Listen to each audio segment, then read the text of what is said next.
Like Amy said, I'll be talking about the comparison of parental basaltic liquids at the Apollo 12 site. Mare basalts are really important because they can be used as probes to the lunar interior. We can gain all kinds of insights about the composition of the lunar interior, understanding post-magma generation processes, assimilation crystallization, assimilation fractional crystallization. We can also determine the efficiency of the lunar magma ocean crystallization. Was there this overturn of dense cumulates? Was the extent of fractional crystallization, equilibrium crystallization?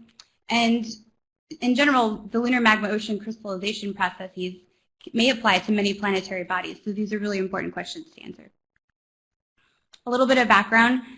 Previous studies have determined that the Apollo 12 basalts must have had multiple source regions, and based on isotope work, that these source regions were isolated early in lunar history. And the ultimate aim of this study is to determine the trace element characteristics of these reservoirs and any post-magma generation processes. And we're going to start by defining the parental melts, which is what I'm going to talk about in this presentation. The Apollo 12 basalt types are grouped into 4 groups based on the rubidium-strontium ratio versus the magnesium number. We have the Ilmenite suite in the blue triangles and the Pigeonite suite in the red squares, lower magnesium and higher rubidium-strontium ratio. And then the olivine are in the purple circles with a higher magnesium number and a higher rubidium-strontium ratio than the Ilmenite suite. And then we have a single sample from the feldspathic suite. This is a map of the Apollo 12 landing site. The scale is at the top 100 meters. We have surveyor crater here, head crater, and you can just see the distribution of these different samples at the Apollo 12 site. So our site utilizes large pyroxene phenocrysts. So we're not going to discuss the olivine basalts in this study because those samples do not have the large pyroxene phenocrysts. Pyroxene comes on the liquidus early in these rocks, and it stays on the liquidus for much of the crystallization process. First, we have olivine and spinel moving on to pigeonite, and then we have augite, and then along with plagioclase, ilmenite, and spinel. So pyroxene is really important in these rocks. It can record most of the crystallization, the changes in the magma as the rock is crystallizing. And if the pyroxenes are zoned, we get little snapshots of the magma at different times.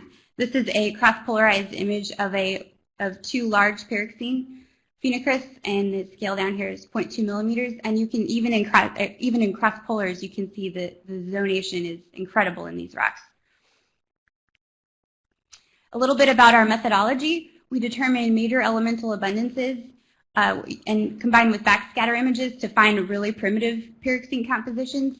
And then we determine the trace element concentrations using laser ablation ICP-MS of the large pyroxene crystals. And then we use published partition coefficients to calculate equilibrium liquids of these basalts. Previous calculated parental liquids of these basalts, Neil did some work in 1994. He used whole rock data from vitrifieric samples to calculate a parent for each suite. The Pigeonite suite used vitrifier 12011. The Ilmenite suite used an average of vitrifieric and quenched samples. And the feldspathic suite did not have a parental melt calculated because it's comprised of only 1 sample, so there was no quenched equivalent. So these are the whole rock major element trends. Here I have in black the calculated parent from Neil et al. And then the Ilmenite suite are in blue triangles, and the Pigeonite suite are in the red squares, and then the single feldspathic suite sample in the yellow diamond. And we have magnesium on the x-axis versus titanium and calcium. And here you can just see that the trends of the whole rock data are kind of complicated. We have fractional crystallization processes, accumulation, with higher magnesium.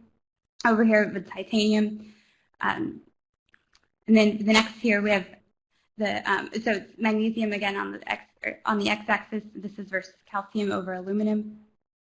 So the whole rock data isn't really making a clear story here. So we wanted to look at the individual crystals, maybe see if this story is a little bit more concise.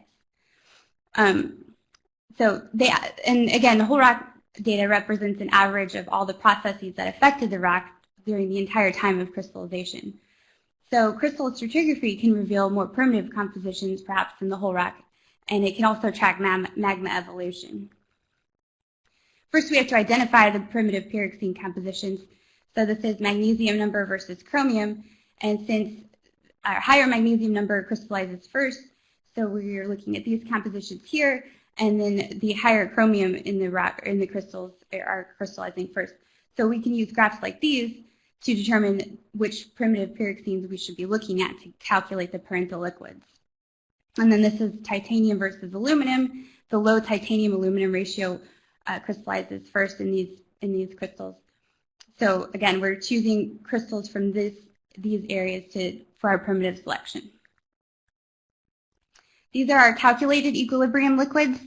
So I know there's a lot of symbols on here, but again, the black are the neo parents that are calculated, and then the squares are the whole rock of these samples, and then the circles are my calculated parental liquids.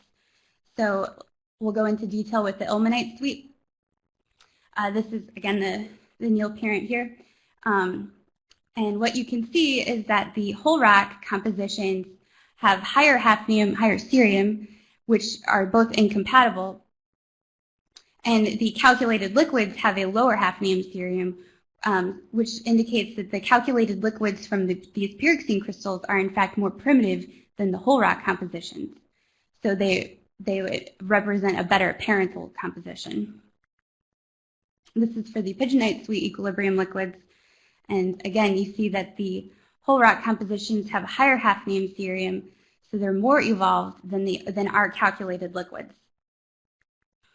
So some summary and conclusions so far is that using the crystal stratigraphy, we are getting a more primitive parental composition than the whole rock data. And the characterization of these parents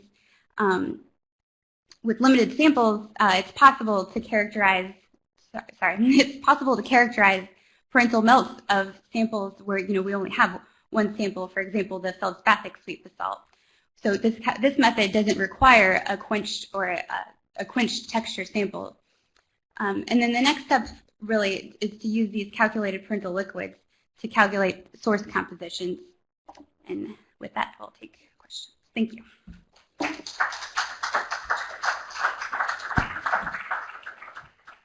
We have plenty of time for questions. I have a question then. Yes.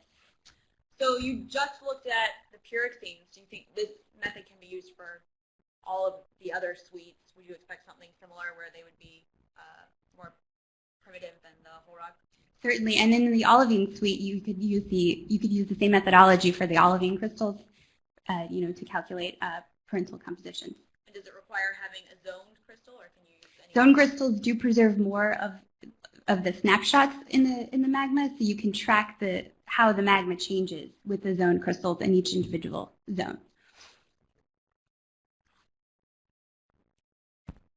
Anybody? We still have a few minutes, so I guess we're already kind of behind in general, so we could just keep going.